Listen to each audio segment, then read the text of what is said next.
കിണറിലെ വെള്ളം എങ്ങനെ ക്ലോറിനേറ്റ് ചെയ്യാം? കിണറിലെ വെള്ളത്തിന്റെ അളവ് കൃത്യമായി കണക്കാക്കുന്നതിനായി ആദ്യം കിണറിന്റെ വ്യാസം എത്ര മീറ്റർ ഉണ്ടെന്ന് നോക്കണം. അതിനായി കിണറിന്റെ മുകൾ ഭാഗത്തെ റിങ്ങിന്റെ നടുഭാഗത്തു കൂടി ഒരറ്റത്തു നിന്നും മറ്റേ അറ്റം വരെ എത്ര നീളമുണ്ടെന്ന് അളന്നെടുക്കുക. അതാണ് കിണറിന്റെ വ്യാസം. ഇതിന്റെ പകുതിയാണ് ആരം അഥവാ റേഡിയസ്.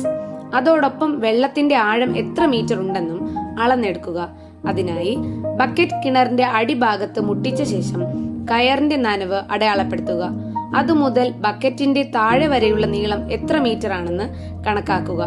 തുടർന്ന് 3.14 ഇൻറ്റു ആരം ഇൻറ്റു ആരം ഇൻറ്റു ആഴം ഇൻറ്റു 1000 എന്ന സൂത്രവാക്യം ഉപയോഗിച്ച് കിണറിൽ എത്ര ലിറ്റർ വെള്ളമുണ്ടെന്ന് കൃത്യമായി കണക്കാക്കാവുന്നതാണ്.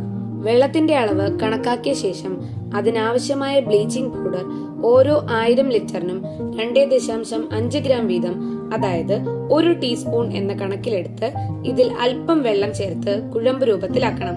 നന്നായി കുഴമ്പ് രൂപത്തിലാക്കിയ ശേഷം ഒരു പ്ലാസ്റ്റിക് ബക്കറ്റിന്റെ 1/4 ഭാഗത്തോളം വെള്ളമൊഴിച്ച് അതിലേക്ക് തയ്യാറാക്കിയ കുഴമ്പ് ചേർത്ത് നീളമുള്ള സ്പൂൺ ഉപയോഗിച്ച് നന്നായി ഇളക്കുക.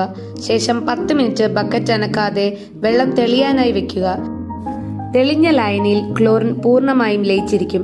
ഇനി കിണറിലെ വെള്ളം കോരുന്ന ബക്കറ്റിലേക്ക് ഇതിൽ നിന്നും തെളിഞ്ഞ ലായനി ഒഴിക്കുക. തുടർന്ന് ഈ ബക്കറ്റ് കിണറിന്റെ താഴെ വരെ എത്തിച്ച് ശക്തിയായി ഉയർത്തുകയും താഴ്ത്തുകയും ചെയ്ത് കിണറിലെ വെള്ളത്തിൽ ബക്കറ്റിലെ ക്ലോറിൻ ലായനി നന്നായി കലർത്തുക. 1 മണിക്കൂറിന് ശേഷം കിണറിലെ വെള്ളം ഉപയോഗിക്കാവുന്നതാണ്.